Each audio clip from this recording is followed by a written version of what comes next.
Wednesday morning இன்னைக்கு afternoon லஞ்சுக்கு mutton நெஞ்செலும்பு குழம்பு தான் செஞ்சிருந்தேன். அந்த ரெசிபியை வந்து வீடியோவில் ஷேர் பண்ணியிருக்கேன். 300 கிராம் அளவு மட்டன் வாஷ் பண்ணி எடுத்துட்டு அது கூட சின்னதாக ஒரு வெங்காயம் தக்காளி கட் பண்ணி சேர்த்துட்டு கொஞ்சமாக கல்லுப்பு மஞ்சள் தூள் 2 ஸ்பூன் அளவு மிளகாத்தூள் சேர்த்து கொஞ்சமாக தண்ணி சேர்த்து 4 விசில் வரைக்கும் வேக வச்சு எடுத்துக்கிட்டேன்.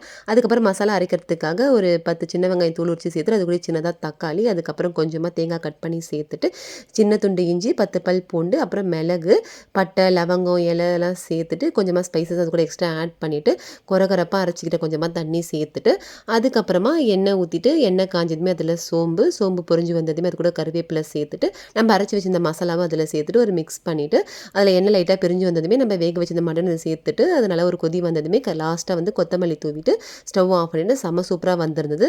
இந்த குழம்பு வந்துட்டு சாதத்துக்கு மட்டும் இல்லாமல் இட்லி தோசைக்கும் செம்ம சூப்பராக இருக்கும். அப்புறம் 4 முட்டையும் அவிச்சிட்டு அவங்களுக்கு லஞ்சுக்கு தரலான்னு சொல்லிட்டு லஞ்ச் பேக் பண்ணி கொடுத்துட்டு காலையில் சாப்பிட்றதுக்கு இதை தான் கொடுத்துருந்தேன். அவங்க சாப்பிட்டு பார்த்துட்டு செம்ம சூப்பர் சொல்லியிருந்தாங்க. நீங்களும் ஒரு தடவை ட்ரை பண்ணி பாருங்கள்.